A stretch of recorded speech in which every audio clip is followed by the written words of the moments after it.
can make it there. I'll make it anywhere. It's up to you, New York, New York.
How we doing, everyone? Welcome back to another episode of the Richie Hicks Jr. Sports Podcast here on Facebook Live and YouTube. I am your host, Richie, here with my guy, Mr. Ryan Shed. Buddy, don't you have a game to prepare for? Like, why do you look so relaxed? Well, I already got my warm-ups in. Don't worry about that. You can't be breaking Carson Wentz down, baby. But, yeah, Coach is letting me do the show real fast before I got to get out of the field, so let's get this party started. And in case you're not in tune with the humor here at the show, we have been breaking Shed's balls for the better part of 2 years about his likeness to current Minnesota quarterback Carson Wentz. Tonight, the Minnesota Vikings have a game against the Los Angeles Chargers. But before we go there, in typical Shed fashion, we can't do a show without a weather report. So how's the weather going on? Yeah, well, hey, I had to now switch gears. I'm no longer Carson Wentz. I am now Ryan. And the weather here in upstate New York, it's fall weather, fellas, everybody. Yeah, the leaves are just about all down. It's getting really chilly in the mornings, and it gets to high of 60, but that lasts for about an hour and goes back down to the 50s and the 40s. So here we are, fall. So kind of like Michigan in August, I would say, is comparable, Yeah. All right. It's going to get real cold up there. I already know about that. Yeah. Minnesota Vikings traveling to the Los Angeles Chargers, 3-3 at 4-3. Both teams coming off a loss in Week 7. Each team attempts to climb up in their respective divisions, as the Broncos and Chiefs, in addition to the Lions, Packers, and Bears, are all above these teams respectively. Potential breakout game for Vidal, possibly, I'm going to say. Can Carson Wentz prove to the coaching staff that he is the best choice at quarterback over J.J. McCarthy? Shed. First of all, what are your thoughts on this Vikings team? This is a team that won 14 games last year, losing only 3. They've this year. I think it's been up and down, but what are your thoughts on their potential? And also the quarterback question. Do you feel that Carson Wentz gives them the best chance to win each and every week right now? Great question. I will not bench myself, so I will say that Carson Wentz is probably the answer. I really think it was a mistake letting Sam Darnold go in the offseason. There's a lot of potential there on the team. The defense is still pretty stout. You still have arguably the best wide receiver in the NFL with Justin Jefferson. You got T.J. Hawkinson, Jordan Addison, Jalen Naylor. I mean, Aaron Jones and Jordan Mason running the ball. I mean, they have the pieces. I really think that their quarterback play is their doom right now, unfortunately, and I'll take the blame for that. But I need more reps, first team reps, baby. All right, you mentioned Sam Darnold. He's having a pretty good season in Seattle. He said recently that his career trajectory really changed when he had an opportunity to be a part of the San Francisco 49er family backing up Brock Purdy. And a lot of people would attest to that's where Sam Darnold changed for the better as a quarterback under the tutelage of Kyle Shanahan and a litany of very good offensive coaches. So you're leaning towards a mistake that they put that much faith in the kid McCarthy, who hadn't played an NFL game until this year, because his rookie year was basically a wipeout. Yeah, it's not the same though. You're not taking the reps, on the practice squad or even, as being the backup for Sam Darnold last year. So you lose all of that time. So he's still a rookie. A lot of rookie quarterbacks take a lot of time to actually, catch up to the speed of the game. And JJ McCarthy, unfortunately, was trying to learn on the fly. He had not, his games weren't that great. You know what I mean? I think Carson right now just has a better understanding of how quick the game is, and I would let JJ learn from him a little bit more. I'm with you. Even though Carson Wentz is an imperfect quarterback, I feel that similar to what's going on in Cincinnati with Flacco, these veteran dudes give their bona fide weapons better chances to make the plays. You saw it in Cincy with the Joe Burrow injury. Jake Browning, who had some success in this league, just wasn't it. They make the trade interdivision. They bring in Flacco. We see the dividends there. Now, as these Chargers go, we know about the problems. Offensive line is banged up on both tackle positions. Offensively, they're interesting, I think is the right way to put it. Because I feel that with the Chargers, they never put together a full 4 quarters. Like, you have games where they might be getting smoked, and then they have like 3 great series in a row, and then they kind of go back into like neutral. What is wrong with the Chargers, and why are they not better than they should be? I think that's my question. Well, the big thing was losing Slater in the preseason, but Alt was holding it down at left tackle, and now he's been out. So losing your starting left and right tackles. Ask the Giants how good their offensive line is without Andrew Thomas in there, or the 49ers offensive line when Trent Williams isn't there. Those tackles are the most important. That's your insurance policy, your quarterback. I mean, that offensive line is Swiss cheese right now. I think losing Khalil Mack on the defensive side of the ball has been a real bummer. Their pass rush is almost non-existent without him. And they're on their 3rd, 4th string running backs right now. I mean, they still don't have an identity because they were going to rely on Herbert, but their offensive line can't keep him upright. So you try to run the ball. Now they're just, Najee Harris is out.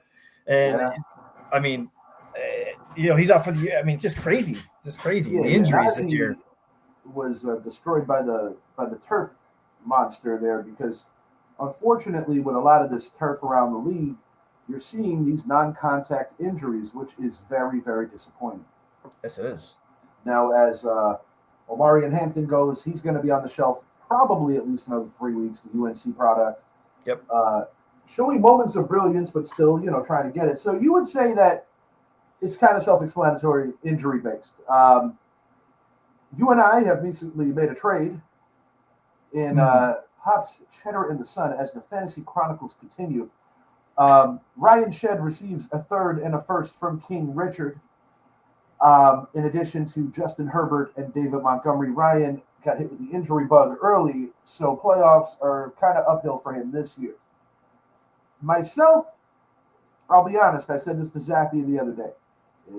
If I had a similar record to you, and it's not that I'm exactly lighting the world on fire, but I'm lurking, I'm kind of just over the Mendoza line of 4-3, I may have been a seller as well.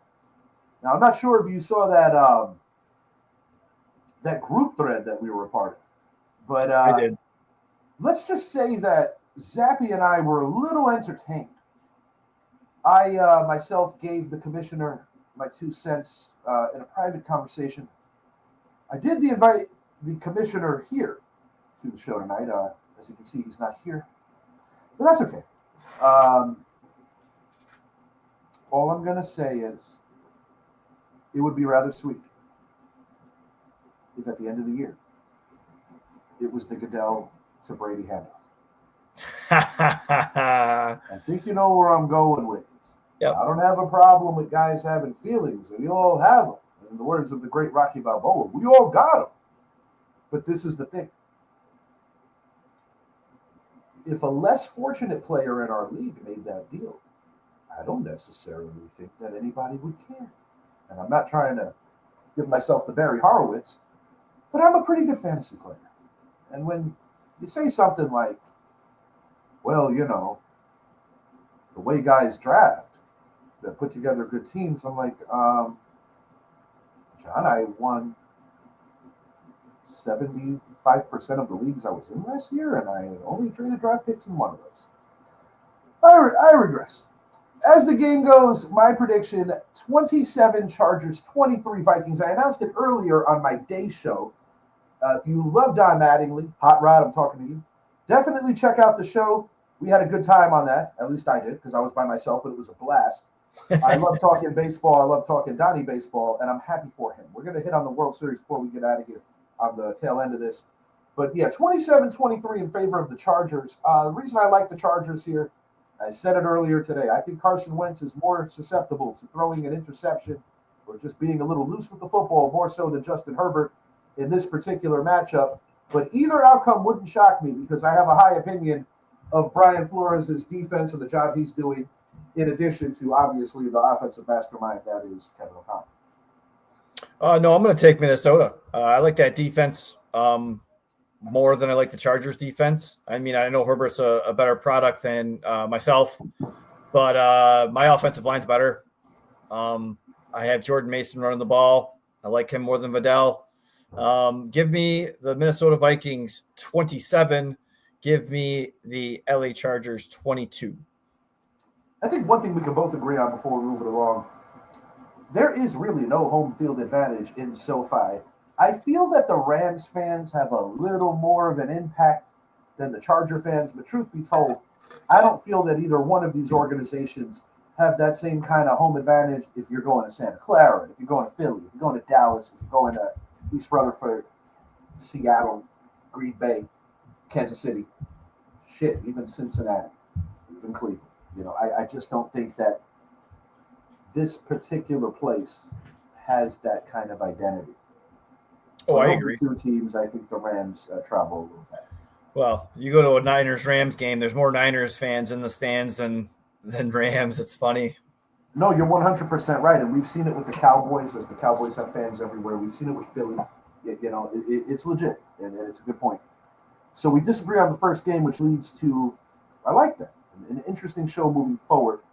Cleveland at 2-5, taking on Brett's Patriots at 5-2.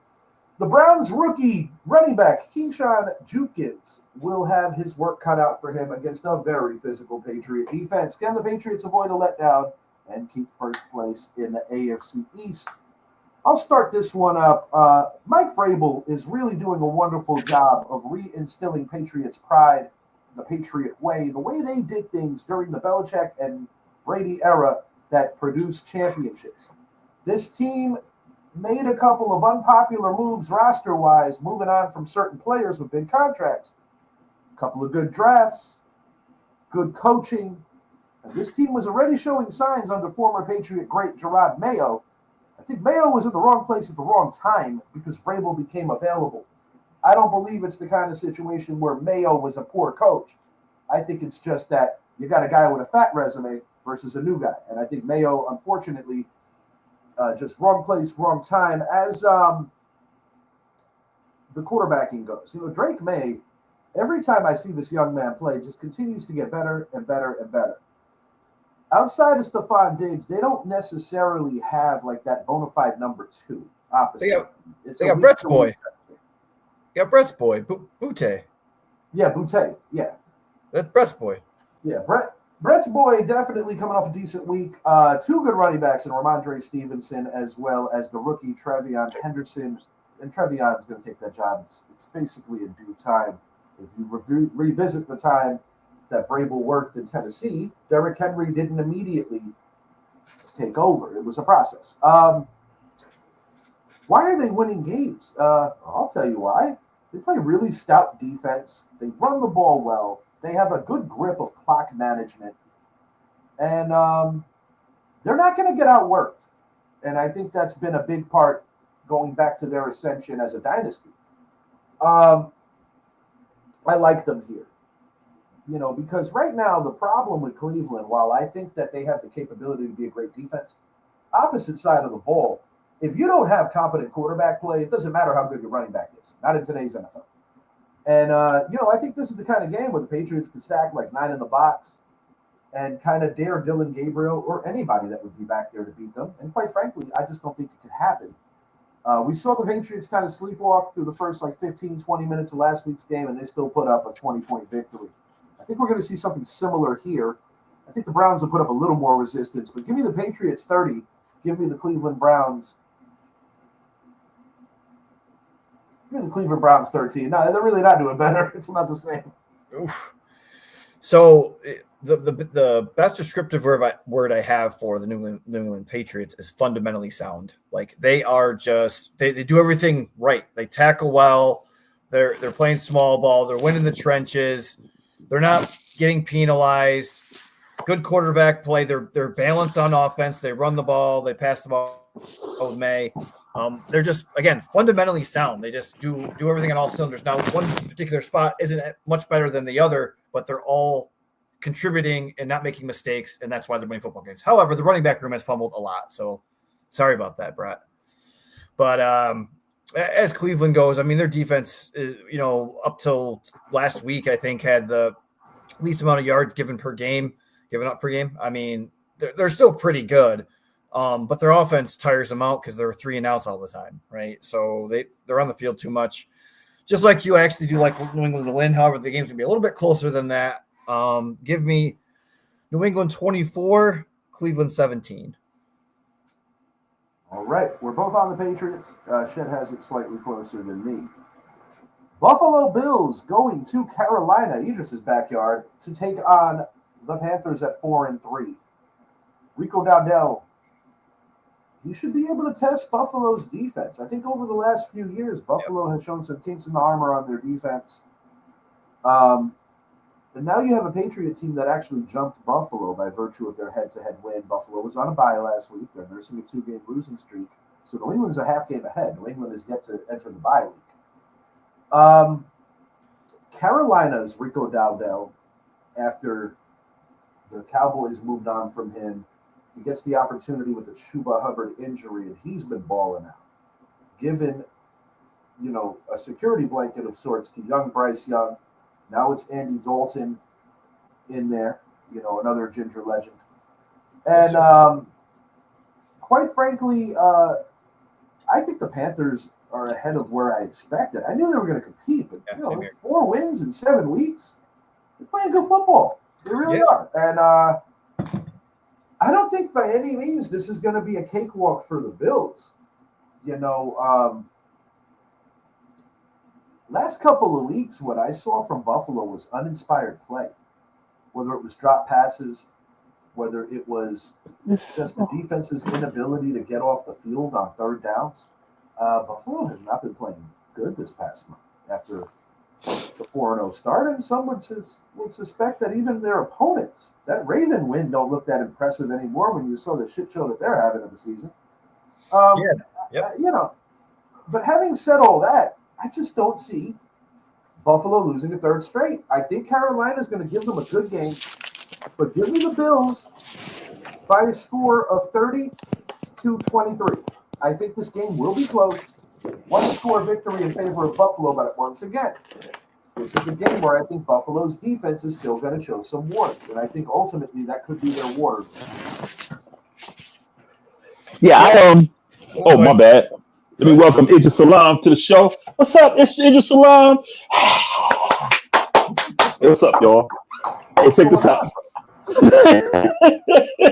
Hey, I caught this game. I'm going to be at that game. Actually, Buffalo and Carolina, 2 weeks straight, be down the stadium. I'm kind of with you guys. I want to go Carolina in the upset because but like what you said, I don't see Buffalo losing 3 straight games. But golly, man, the Panthers. I watched them last week, man, against Dallas, and I'm in the stadium, dude, and golly, they look so. When that crowd got behind them. Golly, I've never seen the Panthers play like that since the days of Cam. Them dudes was like, you can hear him on the sidelines. Like, even when Dallas did their little run, them guys were on the sideline like, dude, this is nothing.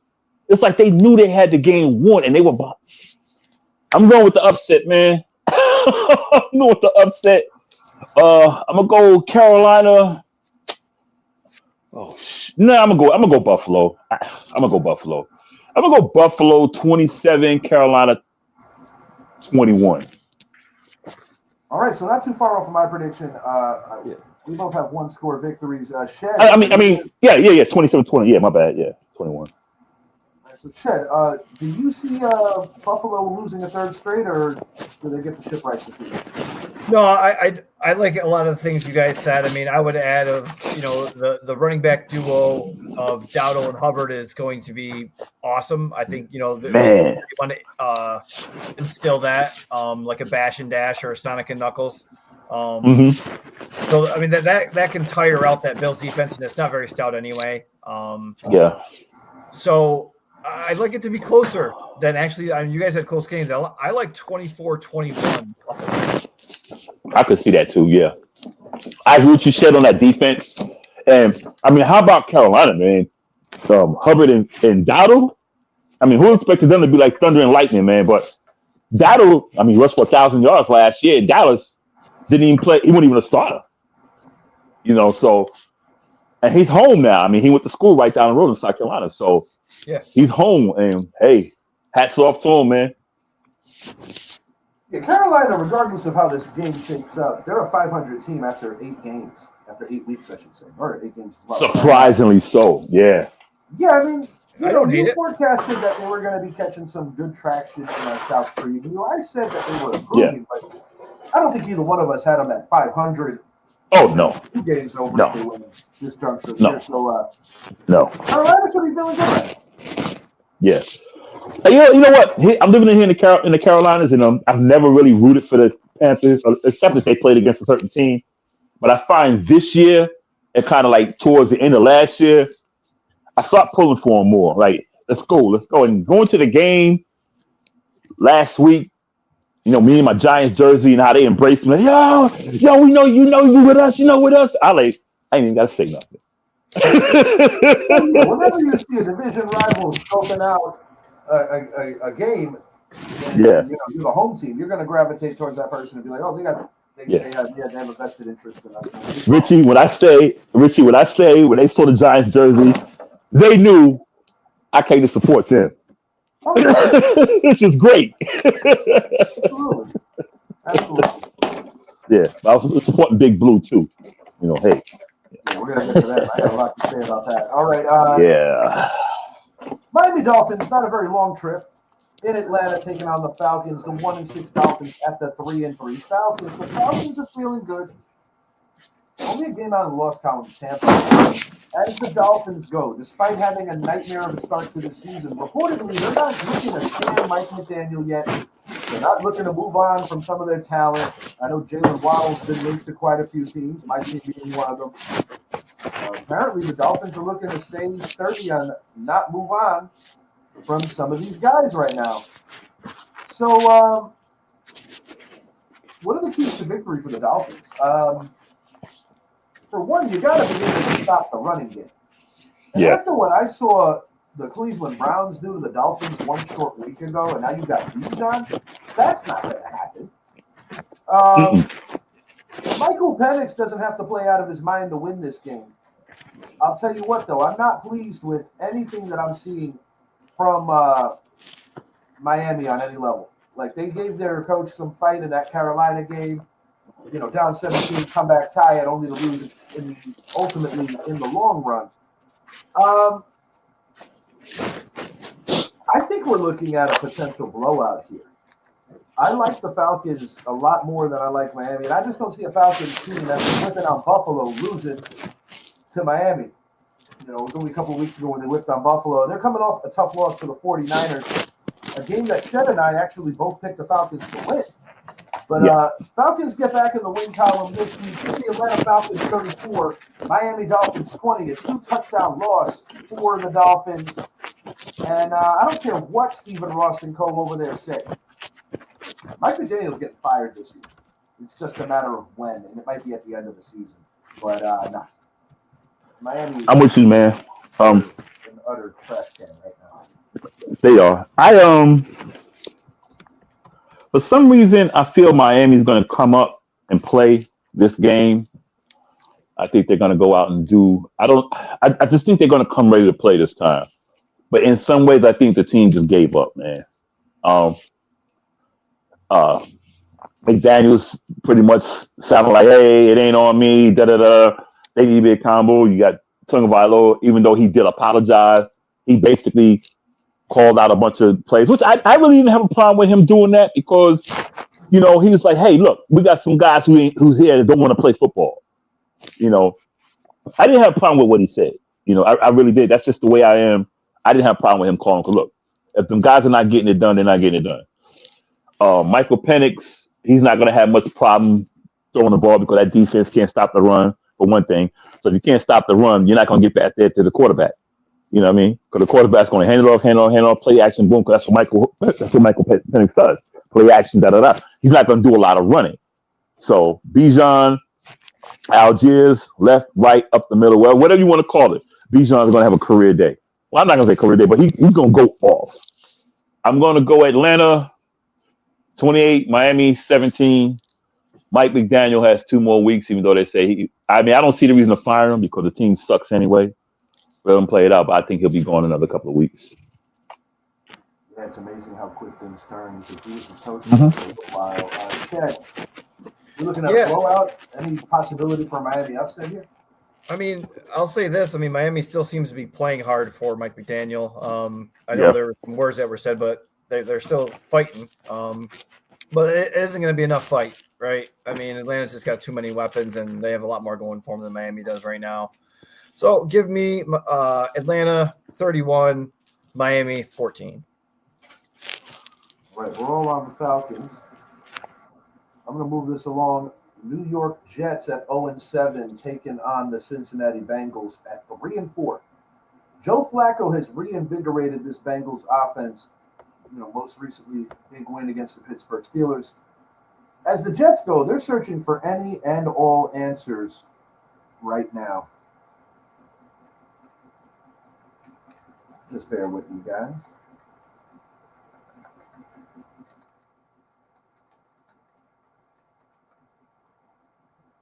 Sorry about that, guys. Back to the game. I personally feel that Aaron Glenn just hates his life in the NFL right now. This is a guy that's a premier coordinator that unfortunately, Aaron Glenn unfortunately just completely doesn't have a grip on this. Woody Johnson is saying one thing, Aaron Glenn saying something else. Now Woody's resorting to insulting Justin Fields. There's a lot more problems than just one player. I think it's a cop-out. Now you got the veteran Tyrod Taylor looking to get involved. And quite frankly, not that this is new territory for the Jets. I think it just goes by a barometer of how much lower can you go. And right now, things are really awful for the New York Jets. And it doesn't seem like anything's going to get better soon. The one thing that if you're a Jet fan, if I was a Jet fan, that I would hope for is just tank out. Not that they're trying to lose, they just suck. But just keep losing. Get the number 1 pick and see if you can find a franchise-altering player. But it's bigger than if you get a talented player. The Jets have had talent over the years.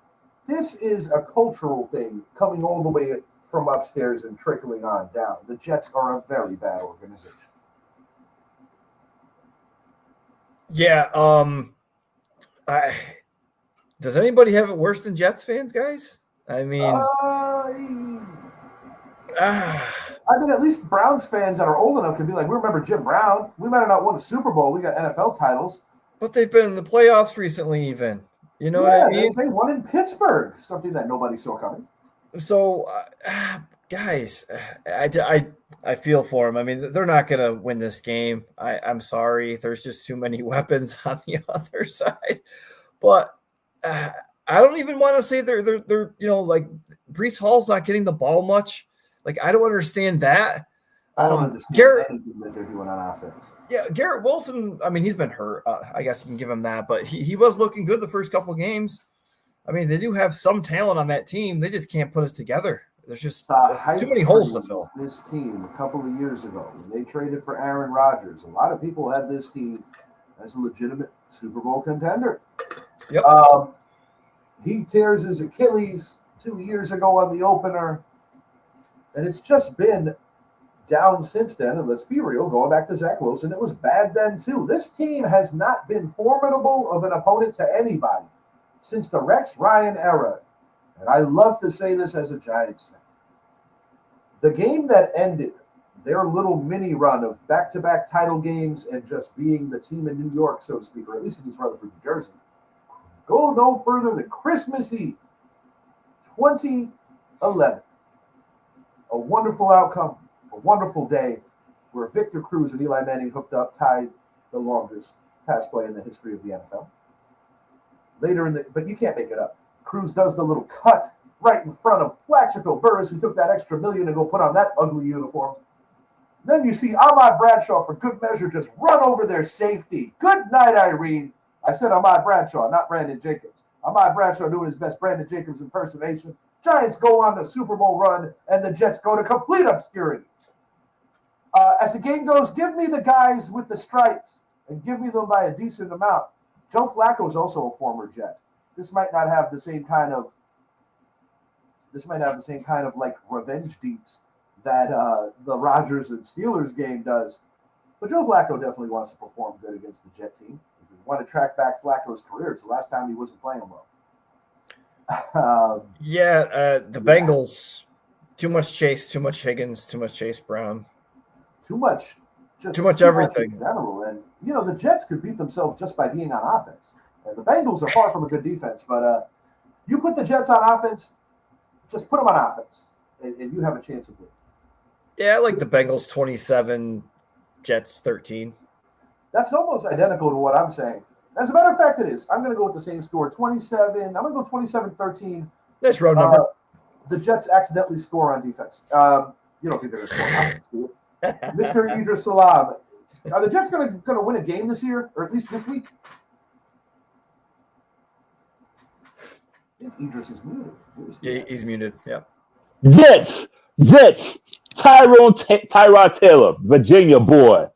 Mister, I'm going to take your job because you got me on the bench. Mister, I always come in there and do what I can do, except when I was playing against Philly, when I could have ran it in, I threw the ball and it was incomplete. I'm going Jets 24. The Cincinnati Bengals 21. What? I said it. I meant it. Go Daniel Jones. I know it ain't got nothing to do with it, but still. What? I think Idris just woke up. You've been sleeping. He's been a supporter of Tyrod Taylor throughout his career. Yes. Of course, Tyrod Taylor, actually the first African-American quarterback. The journeyman. Game for the New York Football Giants. There have been others that have started. Tyrod is the first to win. That happened a couple of seasons ago when he and Tommy DeVito were taking turns going on their mini run together, both filling in for at that time, the injured Daniel Jones. Idris, no friggin' way. There is a way. You know why there's a way? I'm going to tell you why there's a way. There's a way because I said there's a way. A lot of confidence in this young man. Double up on the Jets. Jets, 24. Did I say 18? Yeah, 18. 24-21 is what I think he said. I'm going 24-18. Okay. All right. Maybe the Bengals don't bring a kicker like we're notoriously known for doing. Okay. All right. We've got the Chicago Bears traveling to Baltimore. 4-2 Bears, the 1-5 Ravens. Jesus. Chris Dixon, what do you got, pal?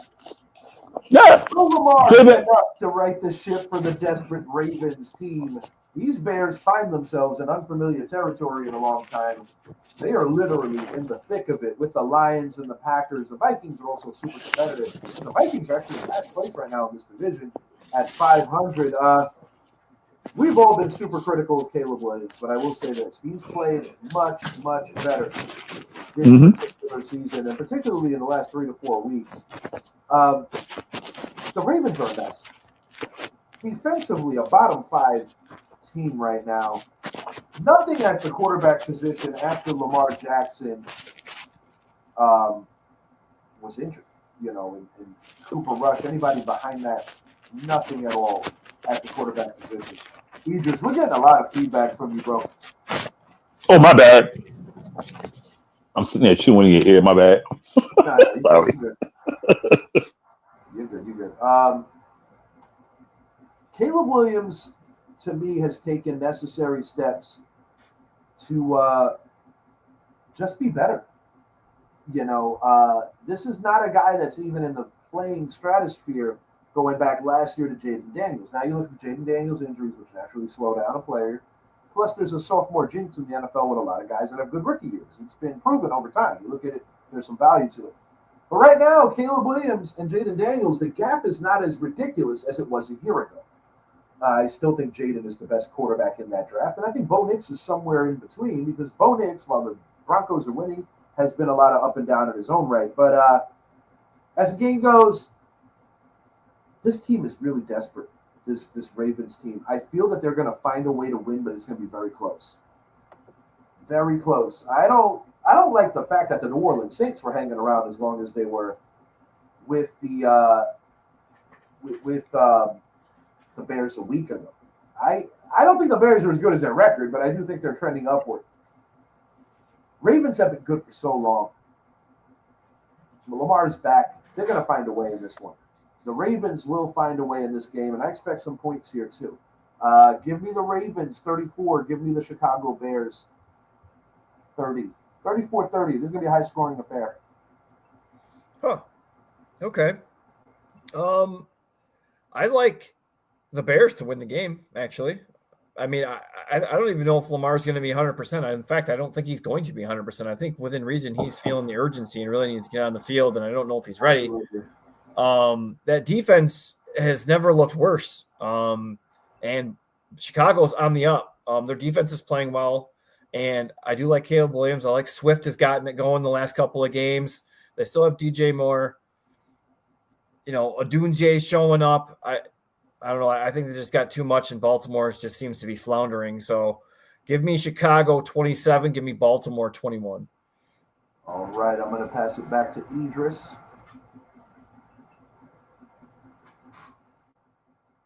Idris, what are your thoughts on Bears-Ravens? Oh, my bad. I'm still on mute. I think Lamar's back. I think he's healthy enough to do what he does. But he's been pretty quiet about that. But I don't think they will bring him back at this point of the season with a chance to still, recover the season, at least the division. If they didn't know that, I think they would be like, "Look, man, this season's a wash. We're gonna sit you down, let you get some run." I think they're gonna come back. I think they're gonna win. I think Lamar's gonna show up. I think the team's gonna show up. I think we got to worry about the defense because the defense, I don't know, they act like they don't want to win sometimes. Well, all the time, should I say. I'm going to go Baltimore 31-21. All right. Ravens for the 10-point victory. The reason why I could foresee that, like I said, I know the Bears are trending upward, but they're still not completely – I'm not completely sold. I think some of it's fortuitous. You played the Saints last week, but then again, if you don't show up, the Saints can beat you. Hello. Look what happened to our guys. San Francisco 49ers, DeMeco Ryans taking on his former team. The Houston Texans are in a battle here. Yeah. They're in a battle here, and I'll tell you why. Defensive-oriented game through and through. The Texans could easily have a better record. The Niners could easily have a worse record. But I think there's something to be said about a Niners team that keeps finding a way to win despite having so many battered bodies.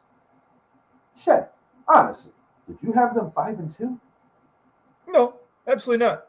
I thought maybe 3-4 or 4-3, not 5-2.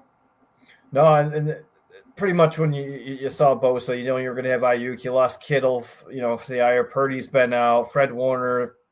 It's just you're just not going to win. And dude, they're showing up. There's some coaching going on there in San Francisco, and if there isn't ever evidence of Kyle Shanahan and Robert Saleh as defensive coordinator making a difference to a team, this is your proof, like how good they actually can be. Top of the hour, we spoke about how Sam Darnold's ascension started when nobody knew it was starting because he was sitting on the bench, but he was learning. Look at Mac Jones. Mac Jones has been terrific. And I got news for you, dude. Mac Jones is going to write himself a new check with somebody. Somebody's going to give that kid a second shot after seeing what he's been able to do with the 49ers. Now, Purdy is supposed to be playing, I understand. No, Purdy's out. He's out. He's still out? Yeah, he's out. This is probably going to be Mac's last start, though. But, yeah, Ayuk's going to be back in a few weeks. Jennings is playing. Pearsall is still a game time decision at the moment. But when they get everybody back, they could be all right. Not everybody, obviously. Their defense is still going to be shaky, but I think it's imperative that for Houston to win this game, you got to have that healthy timeshare between both Marks and Chubb. I don't think we're going to see Joe Mixon this year. But don't tell the commission that I was thinking about trading him, because we don't do fair trades over here. So before you came in, I was kind of explaining to the fantasy world about, as Mike Sappy said, collusion. There's no hard feelings. I mean, I did invite the commissioner to the show today, but he hasn't responded, so I don't know what's going to happen with him. I told Shed earlier today, I'd like to have that Brady receive from Goodell, similar in the fantasy world. I thought that would be kind of comical. As this game goes, defense. I think both these defenses are going to show up. I consider the Houston Texans to be an elite defense. Hey, no. he's a creeper. A little bit. Buddy, you don't have... Oh, look at that. You got the mesh netting, so I can't do the old Three Stooges trick then. As the game goes, I think this is going to be a low-scoring affair, guys. I don't think anybody's going to go over 24 points. And I'll say this, the first team to 20 wins. I like the home team here. I think the Texans are rather desperate, whereas this loss doesn't hurt the 49ers particularly because it's an interconference game. Give me the Texans literally by a field goal, 23-20. Neither outcome would shock me. But I do like the Texans to get the W here. That pass rush and their back end of their defense are freaking amazing. Will Anderson and Danielle Hunter and Stingley Jr. on the outside. I mean, they just have a lot of good players in that defense. To Richie's point of it being a lower scoring game, can the 49ers offensive line give Mac Jones enough time to dump it to McCaffrey and whoever else? That's going to be the big thing. And Houston's going to be without Nico Collins, it sounds like. So they're not going to have a number one wide out, and they're going to have like third and fourth stringers or wide receiver. They don't run the ball particularly well at the moment, really. So again, low scoring game. I do like Houston to come out on top, 17-14. Mommy's here. Go open the door for her. Idris, you're up if you got to unmute though. Damn, I keep forgetting. Well, I'm going the opposite direction. I'm going with the 49ers, led by Mac Jones, who will resurrect his career. My score will be, pardon me, y'all. My bad. My score will be 24-21. Frisco Disco. Okay. All right. Mac Jones.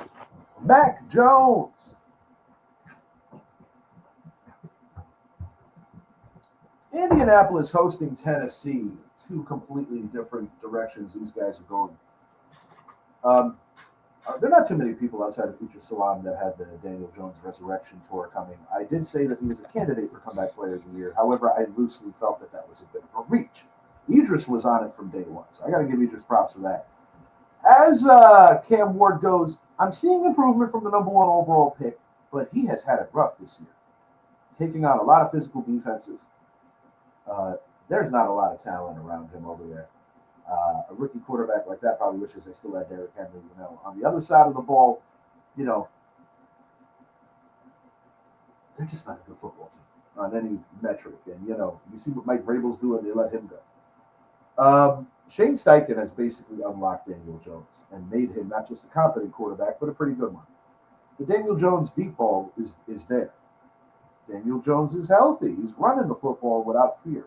Most importantly, he takes care of the football. It helps when you have a guy like a Quentin Nelson as an interior lineman It helps when Jonathan Taylor is the NFL's leading rusher. It also helps when you have a pretty stingy defense. But I'll tell you, man, these Colts lost a tough one to the Rams earlier in the year. And even at that point, I was like, they're not for real. They just got off to a good start. They surprised me when they beat Denver early in the year. I think it was week 2. I said, nope, that's over. This team's good. I believe in Daniel Jones. Can't believe me saying that. But he has worked his ass off to get his career back. And he had to get humbled down, similar to who? Sam Darnold, Baker Mayfield. These are guys that got kicked in the teeth, had to take backup roles and prove it deals and shit like that. And now Daniel Jones is back. It could be an indictment on the Giants coaching too. Not for nothing. Say what you will. But the reality is that whenever you're building a football program, you have to build it around your quarterback's strengths. And that's something that after Pat Shurmur, the Giants just didn't do with Daniel Jones. That's why when I consider the money they threw at him, but you didn't get just so many things just didn't make sense. This is a good Colts organization. And let me tell you something, guys. This is an organization that is motivated to win for the late Jim Irsay.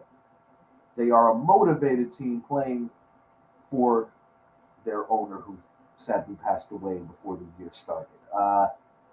They're going to kick the crap out of Tennessee. This isn't even going to be a game. The question is, are they going to break 40? Not quite. Give me the Colts 37. Give me the Tennessee Titans 13. They like to land on 13 and stay there. 37-13. Beat down. Well, Indiana Jones. Comeback player of the year. You heard it here. I'm sticking with it. I said that man was going to ball out. I said he's going to win a starting job in Indianapolis. Everybody laughed at me. And he's here. Oh, praise Indiana Jones, number 17, looking like he played at Duke University with the blue stripes. Oh, praise Indiana Jones. I'm going with the Indiana Jones and his Colts. I'm going 42-13. Indiana Jones, 250 yards passing. 2 touchdowns passing. 250 yards passing, 2 touchdowns, 1 rushing touchdown. Jonathan Taylor with 100 yards. Praise Indiana Jones. We're all riding the steed to the Holy Grail, boys. And to get to the Holy Grail, you need Indiana Jones on your side. He's going to be riding that steed all the way right through. You went up the music perfectly. Tennessee Titans. Between Idris's music and then Shed trying to keep a straight face playing the role of narrator, I'm like, wow. Right. Give me the Indiana Jones led Indianapolis Colts 35. Give me the Tennessee Titans 17. All right, an 18-point victory for the Titans. Just kidding, the Colts. H-Town's finest, where are you at? You said that Idris and me were out of our minds for saying that Jones is the comeback player of the year. Idris was more passionate about it than me. You just suggested it. You thought I was out of my mind. Where is H-Town's finest? With Zappy, when Zappy said that the Jacksonville Jaguars had a chance to win this division. Ultimately, it will be the Colts, but Jacksonville has obviously improved. Not the kind of improvement that the way Brett would allude to with Carr and Adams. That was just Brett. Taking I'm surprised Brett didn't draft him this year.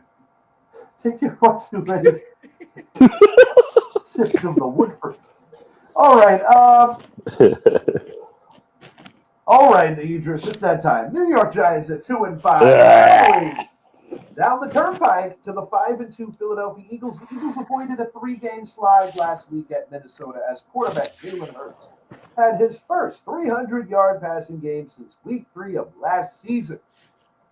The Giants are coming off a historical collapse in Mile High Stadium, but are looking for a season sweep against the world champions.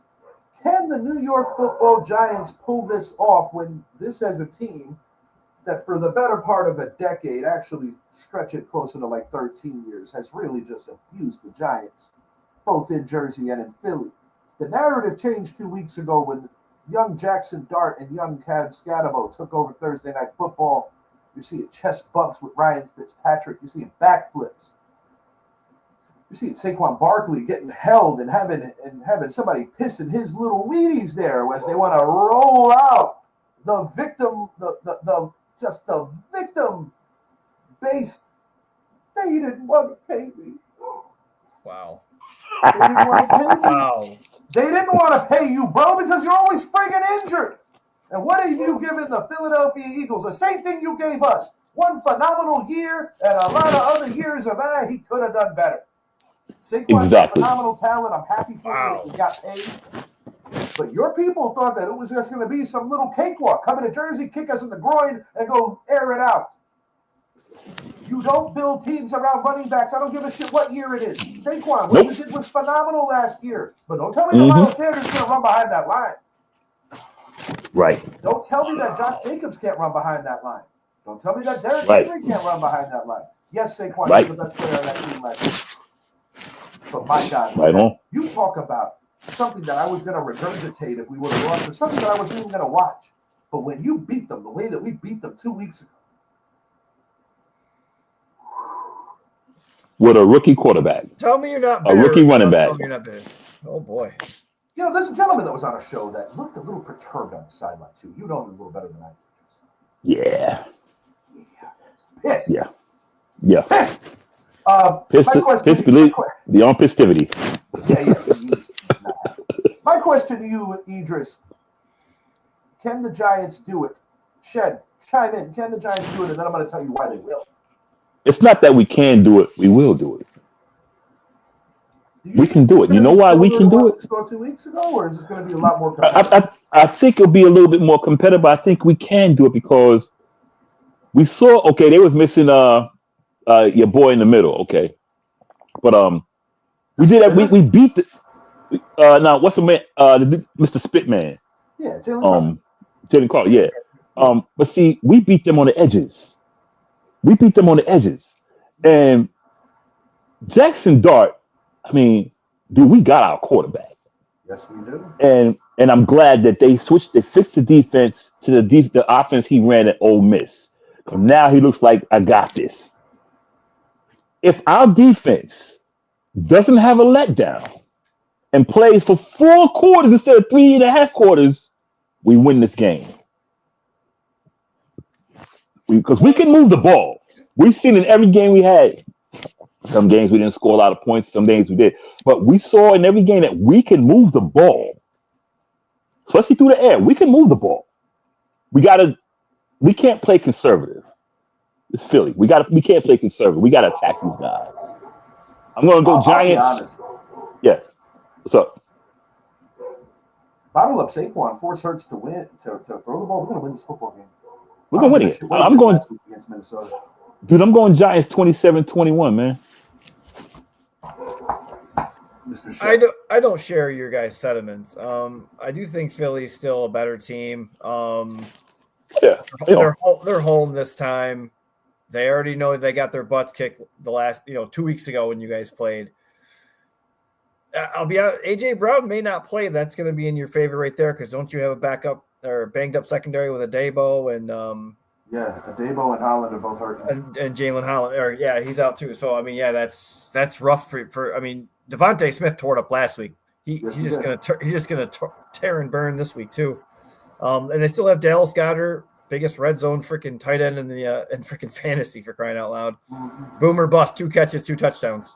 Yeah, man. But and I think their defense has a little bit. There's not a little bit of tape on Jackson Dart now. They may. Maybe know a little bit more to expect than the first go round. So give me the Philadelphia Eagles 24. Give me the New York Giants 18. Close game. Shed has it. Idris, share me your final, and then I'm going to hit on the Giants on one other point I want to make before we move along. Idris, you muted. So you mean you didn't hear nothing I said? No. Okay, here we go. 28-24. We'll leave it at that. I don't think Saquon is gonna run over us. We got to stop them on defense. We got to play all 4 quarters. I'm waiting for the game where Saquon's gonna have that signature performance. I don't think it's gonna. It won't be against us. Won't be No, I against don't us. think it's going to be this week. And I think it's more than just, schematics. I think Saquon is just – I don't necessarily know what it is, but he is not running even remotely the same way that he ran a year ago. The reason I think the New York Giants are going to win this game is one simple reason. Quarterback is the most important position on the field any and all Sundays, and the New York Football Giants have the better quarterback in this game.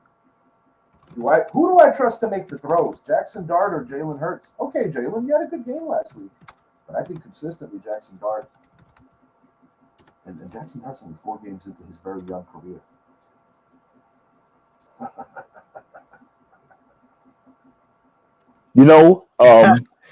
And coming off that, oh my bad. Let me say this right here, Chef. Shed, coming off that loss last week, the Giants and see Shane Bowen know his shit is on the line right here. That's why I think they're going to come in this game because they know they I forgot who they said they pulled Jackson Dart to the side and said, "Look, this is how it's going to be in Philly." Some former player told him to stay close to the team, or they're going to tell you how to deal with Philly. That loss last week is sticking. That's why they're going to go in Philly and whoop that ass. And I'll be honest with you, a young team could propel themselves back from that a lot better than a veteran team because of the nature of the way it went. I blame that loss in part on Brian Dable. I want to say it quick. You don't throw the football when you're up 10 points with 5 minutes left. You don't have to be an NFL-level coach to know better. Do I blame Jackson Dart for trying to make a play? Well, if you're going to enable him to, that's what they do. Quarterbacks try to make plays. He also got hit from behind and no power on that throw. It was just a totally terrible sequence. It wasn't just that play either, guys. The New York Giants completely imploded. That soft coverage is the same reason we got beat by Dallas. I like the Giants to win this thing. Give me the New York Giants 27. Give me the Philadelphia Eagles 26. Graham Gano, field goal for the dub. First season sweep since 2007 when David Greenacres barely missed and looked like he was going to tear his groin in anger. Yeah. You know how I feel about that city. Because of Akers is a good kicker, though. You know how I feel about that city. David Akers had a leg on him, though. Yes, Man. Lefty as well. Yes, and when he got on the field, I was scared. I was like, this guy's going to make it. Damn good kicker. All right, so 2-1 in favor of the homers, because, yes, me and Idris did go a little homer mode there. The Philadelphia Eagles still concern me. Just because they beat the Minnesota Vikings, I'm not going to do a backflip yet. Nobody knows that guy in window 2 better than the Eagles. I'm not going to overreact on that just yet. Tampa Bay Buccaneers at 5-2, traveling to the Big Easy to take on the New Orleans Saints at 1-6. Tampa's missing a ton of people, guys. I thought they were gutsy in Detroit, playing a better Lions team. And I say a better Lions team, better in terms of what they had available to challenge them with. Mecca Egbuka, we'll see. Sterling Shepard, can he contribute in a more consistent level? Tez Johnson needs to contribute at a more consistent level. Cade Otton's got to step up. Pretty much anybody in Tampa that can catch a football. When you lose Mike Evans, and this is such an unfortunate thing, not too many people catch Jerry Rice in anything. He is the GOAT of all receivers. I think we could all universally agree on that. But Mike Evans stands to lose now with that broken collarbone, is breaking Jerry Rice's record of most consecutive 1,000-yard seasons. And when you talk about talents like Jerry Rice, Tom Brady, the only thing that would stop players like that is injury itself.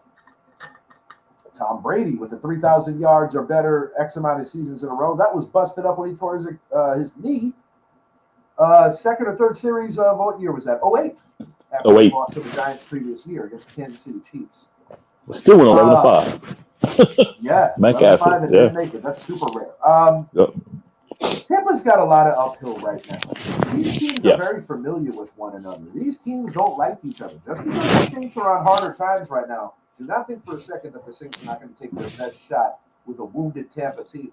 I might be in a very small minority that actually believes this is going to happen. Give me, for the upset, the New Orleans Saints 26, the Tampa Bay Buccaneers 20, and that is going to be an overtime victory. I don't share the sentiment. Baker Mayfield is playing the best he ever has. He's making everybody around him better.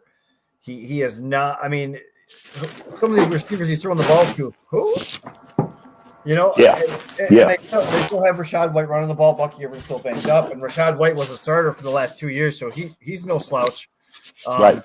New Orleans has a lot of holes on that defense. I mean, Cam Jordan's a year older. He's still formidable, and Spencer Rattler at the helm. I mean, he does make some good plays, but it's just not going to be enough to overcome the Tampa Bay Bucs in that offense. And I mean, their defense isn't. I mean, Vita Vea in the middle of that defensive line is just a freaking run-stopping beast. So Kamara, I don't expect to have a big day either.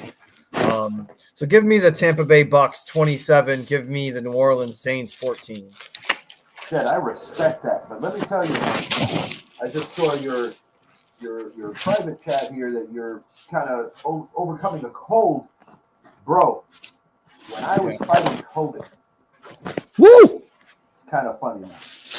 I had my camera on, and unbeknownst to me, out of nowhere, I took like a small little sneeze. You know when you kind of eat a sneeze, so that way, clear, just mucoid going across the screen, and I was like, man, that was bad.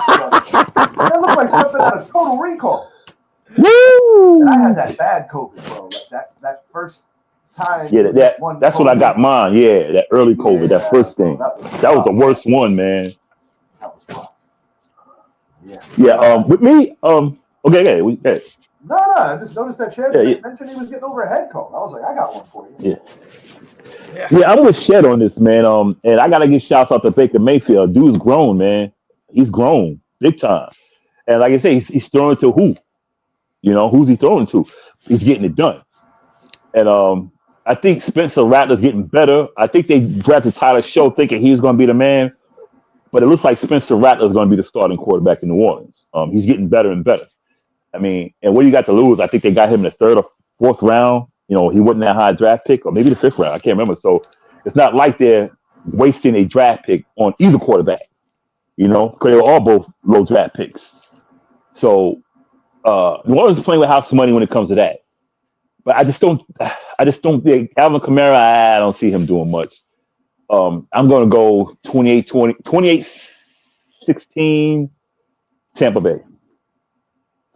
Bucky gets it in. I mean, James White gets it in. Yeah. Rashad White. I mean, I'm thinking about what's his name. Yeah. All right, so I'm the only one on the Saints getting their second win of the season. I might regret that. I don't feel good enough to actually put it down on a parlay, so I'll make that clear. But I do see that they're vulnerable right now, and this could be one of those games. Dallas Cowboys, 3-1 at the Denver Broncos, 5-2. It should be 4-3. The Broncos survived a huge scare from the Giants last week. We already spoke on that. Can league MVP candidate Dak Prescott bring it to an excellent Denver defense, which showed some warts against Giants quarterback Jackson Dart?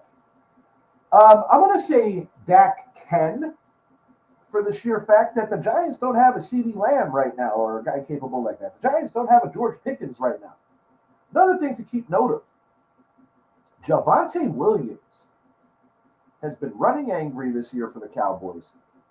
A former Denver Bronco that unfortunately just never had the opportunity due to injury. He was constantly injured. He's healthy now, and he's doing some big things for the Dallas Cowboys.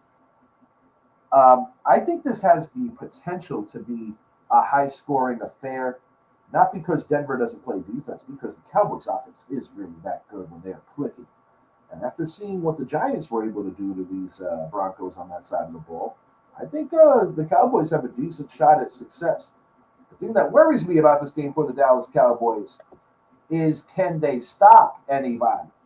I don't think their defense is as horrific as it was, say, 3 weeks ago, because they did get some competent bodies back there. I think we're looking at a potential game in the high 20s, low 30s. Who do I trust more to not make a mistake? Depends on what week. But Dak Prescott has been consistently good this year. This is the best version of Dak Prescott I've seen. Shit, you got to go back a ways, guys. Before that horrific leg injury in the Giant game, where I thought that Dak was just playing his best football. Yeah. You know I don't like the Cowboys. I don't like the Eagles. I don't like the Commanders. But I like the Cowboys to win this game. I think the Denver Broncos definitely got away with one last week. And my question is Nick Bonetto going to get back on track, as he was really handled by Andrew Thomas? Do I think the Cowboys can make him frustrated schematically by running away from him and just kind of getting him out of the game, so to speak? Actually, I think they could. Surtain is phenomenal. He's going to be on Lamb, and that's going to be a cool matchup. But look for Ferguson and Pickens to possibly ball out here. Give me the Dallas Cowboys 34. Give me the Denver Broncos 30. I got another high-scoring affair with the road team leading with a victory. Well, I'm going the other way, not because I'm a Dallas hater. I'm going the other way because you did make some points about how the Giants didn't have a CeeDee Lamb or George Pickens, and how Dak can take them apart. Now, but you could flip that. Denver had to worry. We don't have those guys, but we did good out there. But also in the backfield, we had a quarterback who could move. Dak is not going to move like Dak's not going to move as he once was. Right. So that kind of like neutralizes it a little bit, not a lot, because CeeDee Lamb is CeeDee Lamb, and George Pickens, we see what he can do. Absolutely. He gets it done. Javonte Williams can run the ball too. I think Dak will still do what Dak does, though. I'm not saying he's going to be a scrub. I think they'll get to him a couple of times. I think he'll throw a pick, mile high air. Everyone know that air is different. Yes. You got to be used to that altitude. All the players have said, dude, when you go to mile high, it's hard. So, and can Dallas stop them? Dallas can't stop nothing. We got a good defense. We just blew it at the end. And I'm going to go the opposite way. I'm going to go Denver 31, Dallas 28. I think that Denver's offense is better than Dallas' defense, but the Dallas offense and the Denver defense, they're both pretty good. Yeah, So that's where the game's going to come down to. It's not going to be Denver's offense and Dallas' defense. It's going to be the Denver defense versus the Dallas offense. Excuse me. I like Denver to win the game, plus they're home. I think there's just I think Dak might be a little bit overwhelmed. That deep ball. Pickens is probably going to be the X factor, honestly, because Surtain's most likely going to be shadowing Lamb. So give me Denver to win 24, Dallas 20. All right. Lower scoring game. All right. And neither outcome would shock me. I want to make this clear. I picked the Denver Broncos to make the AFC title game on the previous. So I still have a high opinion of them. As much as I don't like the Cowboys, I'm just admitting that I really like the way they play offense right now. The question is, can their defense just be not great, dysfunctional? Yeah. Dysfunctional could go a long way for them. Dallas cannot afford to have nothing at all. Yeah? Mm-hmm. I'm with you. Yeah. Sunday Night Football sees Aaron Rodgers' revenge game number 2. He defeated the Jets week 1. Green Bay Packers at 4-1-1 at the Pittsburgh Steelers 4-2. Steelers are coming off a rough one against the Bengals. Where honestly either team could have won. I mean, when Rodgers threw that rocket into the end zone, it could have been caught. He did good getting it that far. Good play by the Bengals secondary. I want to say that. This is the 4-time league MVP, playing the team that drafted him, had him sit for 3 years behind the legendary Brett Favre. Then he becomes a legend in his own right. Kind of gives the Green Bay front office a weird stare when they took Jordan Love. Aaron Rodgers is constantly winning MVPs. Aaron Rodgers ran out of some steam down the stretch in Green Bay, strained relationships, a very terrible NFC title game record, particularly Shed's boys were a big part of why, as they have had a lot of success against Aaron Rodgers in the playoffs, a team that he wanted to be drafted by, and they didn't take him. Fast forward to the East Rutherford era, we talked about it. Torn Achilles, opening night against Buffalo. Never really got his footing in New York. But, his very first game with this Pittsburgh team immediately, he gets the revenge game against the Jets. Rodgers looked good last week.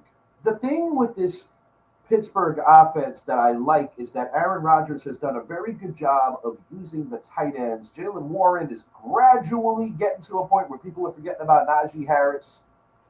DK Metcalf and Aaron Rodgers have a nice thing going. But what worries me about this Pittsburgh team is something that I'm not used to saying. It's their defense. It's their defense. Are they going to be able to stop Josh Jacobs if they give him a very heavy workload? Pittsburgh's run defense has been suspect this year. They played a phenomenal game against the Browns, but the Browns are an incomplete offense. This Green Bay team has a little bit of everything. They don't have that bona fide number one receiver, but I think that's what makes them more dangerous, that the distribution that Jordan Love is capable of. On the flip side, what's Jordan Love's weakness? He is forever susceptible to throwing that one boneheaded pick that you wanted to slap yourself. We saw it in the playoff game against Sheds Niners a couple of years ago. We saw it in a game that John Olsen attended where he threw one literally on his back. That you're like, what? You're not Patrick Mahomes. No, you don't do that. You don't do that. I like the road team here for the win. I like the Green Bay Packers to ruin revenge game number 2. The only thing that would make this game more appealing to me is if it was in Lambeau and not in Pittsburgh. I think the Packers are a better team than the Steelers, regardless of the stories and the side talk. J.J. Watt had a very quiet game against the Bengals. I think the Packers could do a little better than them. Give me the Green Bay Packers for a 6-point victory. Packers winning this thing 30-24. 6-point victory for the road team. Green Bay will get their 5th win of the year. Steelers will fall to 4-3, giving a little hope to the rest of the AFC North, particularly the Bengals. Go ahead, Idris. Oh, okay. I'm going the other way. I'm going to go with Pittsburgh, man. Yeah, it's Jordan Love thing. He looks good, but I thought he would look better. He looks the same as last year. It's like he didn't take another jump. I mean, he's doing his job. They're winning, so 4-1-1. That's 4-1-1. You are what your record is. But I haven't been too overly impressed with him. Yeah. The Pittsburgh defense hasn't looked like they should be, because I really thought that defense would really come to play this year. Jalen Ramsey, T.J. Watt. I mean, come on, man. But they just haven't done it. Yeah, they got the talent. It's like, that's why I'm like, well, damn, But I think they'll come to play. I think Aaron Rodgers, it's like, hey, I want to beat these guys. And I know Aaron Rodgers is not who he used to be, but he still has that. I'm going to bury you, man. I'm going to bury you. So I'm going to go Pittsburgh 28-27. Really close. Okay. Before we pass it to Shed, I just wanted to say one last thing. Me picking the Packers goes against a lot of history with first-team matchups with prolific quarterbacks. Drew Bledsoe beat the shit out of the Patriots the first time they played. Brett Favre stuck it to the Packers the first time they played. Tom Brady stuck it to the Patriots the first time they played. We have seen a history of this where the quarterback gets just revenge. Now, I'll be honest with you. My late father was a diehard Green Bay Packer fan, so usually that was like my purpose for, being a devout Giant fan, but a Green Bay sympathizer. And I grew up watching a lot of Packer games in the home, man. Having said all that stuff, I saw a lot of great quarterbacks come out of that program in Green Bay, whether it was Don Magic Man Majowski, Brett Favre, Aaron Rodgers, and now Jordan Love making a name for himself. I want to see Aaron Rodgers get surgical. Is he going to be that dude that won all those MVPs for 3 hours? Because every great quarterback still has 1 or 2 of those games left in them. I'm not going to do a backflip off of what he did against that porous Bengals secondary.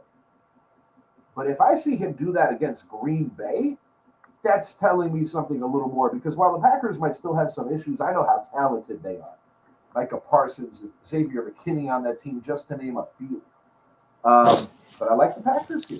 Shed, I'm sorry. Just wanted to drop that little line about how usually it favors the quarterback in that very first rematch.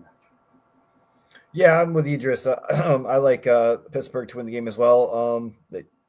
Cam Hayward in the middle is really helpful, but they just got Alex Highsmith back, and he is a legit pass rusher and a great sideline to sideline coverage linebacker. So Green Bay hasn't really impressed me, guys. I mean, other than that first game of the season, you don't even know what team's going to show up. I'm not going to lie to you, Shed. When I was doing the banners today, I actually forgot that they only had one loss. Yeah, but you'd almost be like, oh, because they might be the most vulnerable one-loss team. I'm willing to give you that.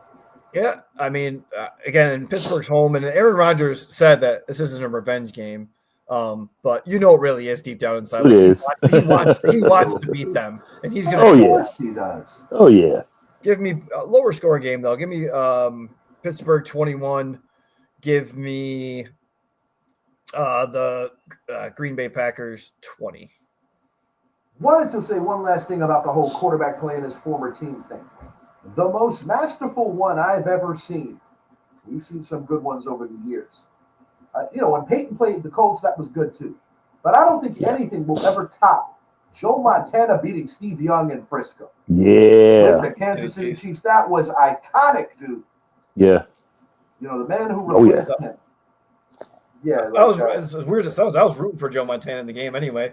I was regardless, but I really want to see Joe Montana win. Made an exception for that 3 to 4 hour game because of what Joe Montana meant to us. The organization. Yes. You have a situation in the World Series right now where I don't like the Toronto Blue Jays at all, but my opinion of Don Mattingly is so strong. In 40 years of service in Major League Baseball, any Yankee fan wants him to win, regardless of what you think about the Blue Jays. I'm rooting for him, for sure. All right, Monday Night Football. Final game we're going to be covering here. The Commanders at 3-4 at the Kansas City Chiefs 4-3. Short, sweet, simple. Marcus Mariota, his former employer, knew that he wasn't capable of beating the Kansas City Chiefs. That's why they put in Ryan Tannehill. His current employer doesn't have a choice to put somebody else in. It's going to be a long day for Mr. Mariota. And do not be the least bit surprised if the Kansas City Chiefs do something similar to what they just did against the Vegas Raiders with a shutout. I'm not calling for a shutout, but I'm calling for a massive ass whooping. Give me the Kansas City Chiefs 37. Give me the Washington Commanders. Oh my. Are they going to score a touchdown? Give me the Washington Commanders 9. 37-9. It's going to be a very rough one. Jaden Daniels, get healthy quick. Fantasy football needs you. Yeah, you just traded for him. A lot of Chiefs, not so much Commander. Give me the Kansas City Chiefs 31. Give me the Washington Commanders 13. Idris, you got another upset cooking for Mr. Mariota? No, sir. KC Chiefs 31. The Red Commanders 17. Yeah, that's where I'm at with it too. Boys, before we get out of here, I want to ask a quick question about the 3 times over defending AFC champion Chiefs. What is that sound? It's not me. I thought they were calling you to be like, why aren't you on the field? Like, we pay you handsomely. I got to throw my gear on, All right. Lost my train of thought. I'm so sorry. Last thought. What was I getting at? The Chiefs. The Chiefs. Thank you, guys. It slipped me for a second. We've seen them win, 3 of their last 4 after starting 0-2. Are the Chiefs really back? Were they ever really gone? Or was it just a product of getting off to a slow start due to all the injuries? I have come to the part, and Zappy would say the same shit if he was here too. I cannot bet anymore against Andy Reid and Steve Spagnuolo. I just can't do it. You wouldn't be a wise man to do it. So good for you for being smart. I mean, they're back. I mean, honestly, they're back. As much as I praised Denver and I did pick them to win to make the title game, play Buffalo. I'll be honest. I think I might have bought a little too high on Buffalo after seeing them through the first half of the season. I'd love for Buffalo to prove me wrong. I got nothing but respect for their fans. I'm tired of seeing the Chiefs win. Love Steve Spagnuolo. He's responsible for helping our team make the biggest upset in NFL history, in my opinion. You put that up there with the 69 Jets. But coaching matters. And Patrick Mahomes, I got to give him some credit.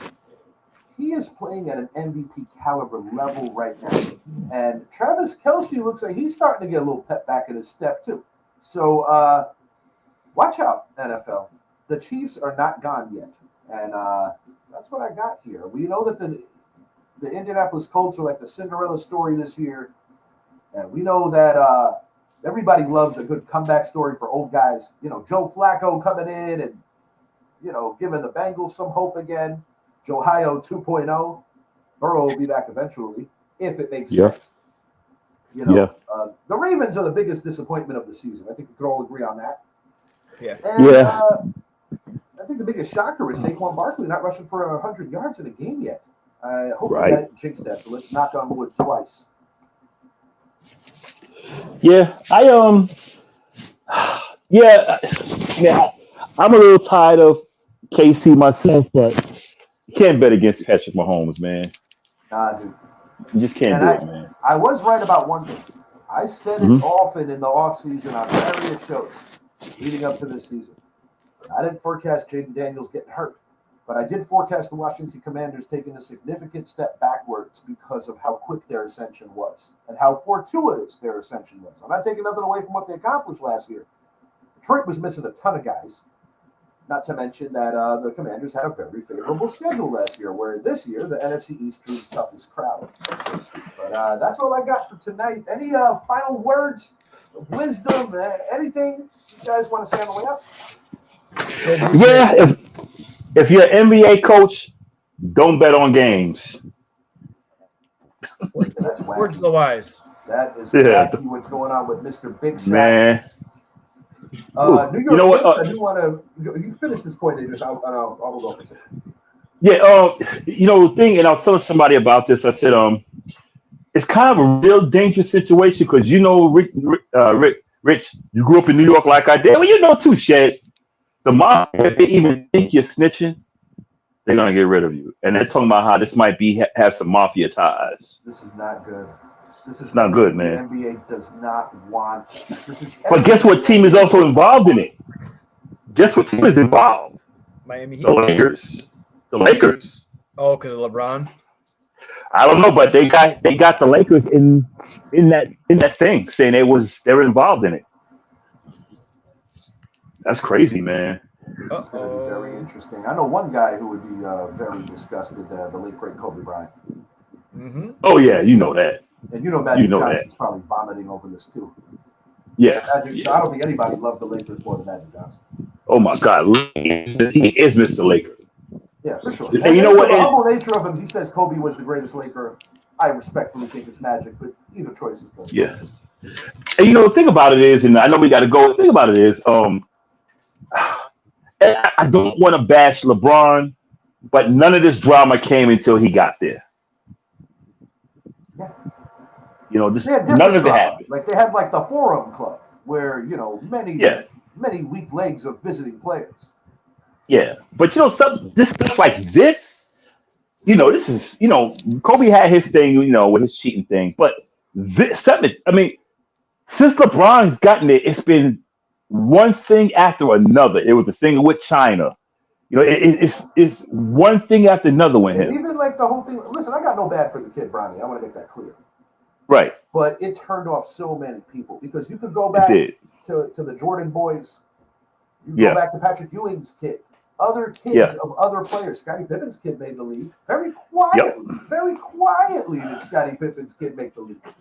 Yes.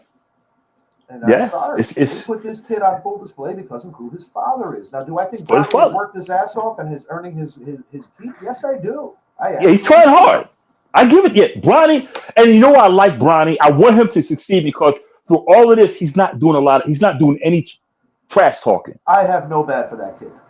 Yeah, he is actually been humble like his father, but I'm not going to punish the son for actions of his father. I refuse. You got put in an impossible situation, guys. I couldn't agree more, Shed. I couldn't agree more. Last thing, boys, I went in super duper detail on Don Mattingly, his 40-year ride in Major League Baseball. Obviously, I'm not going to do that twice today, but I just want to say this: no person is more deserving after 40 years of service in Major League Baseball to win one than Don Mattingly, and it's so weird. You go. Yankees, bring them on. I would love If it. they lose, the Yankees need to try to bring them. I would Do what you got to do. A Mattingly reunion. You know, a couple of quick things I want to point out. 2004, he was part of that coaching staff, and they dropped 4 straight to the Red Sox. Yeah. Tragic shit. 10 years before that, the strike happens. We were probably going to win the pennant that year. I don't know if we would have won the World Series, but at least he would have got it. Would have got the pennant, yeah. Fast forward after the Yankee years. Joe Torre sets him up to be the manager of the Dodgers and replacing Torre himself. Got some close, not close, to the pennant. Yeah. League championship. Yeah.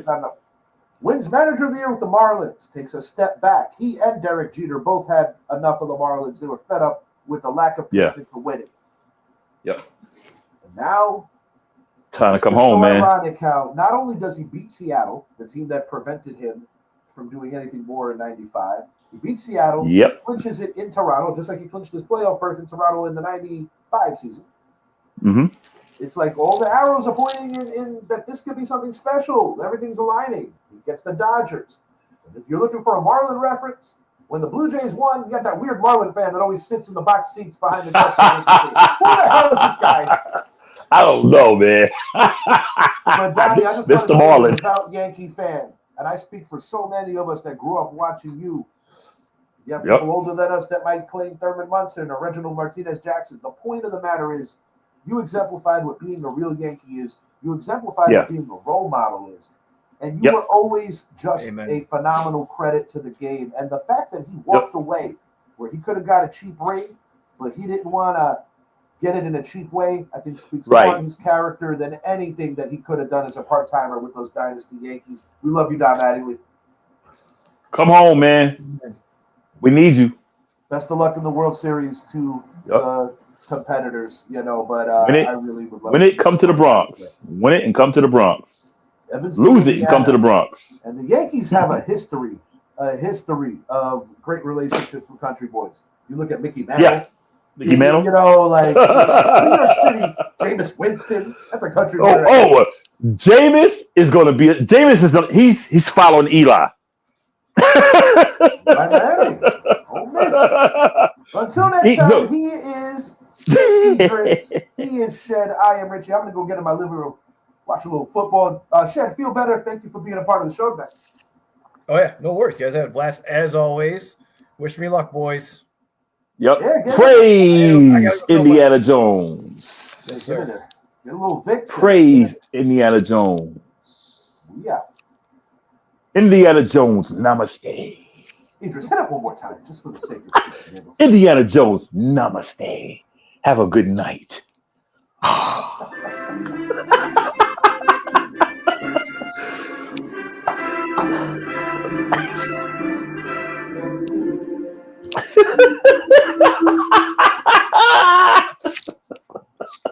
Man, we out.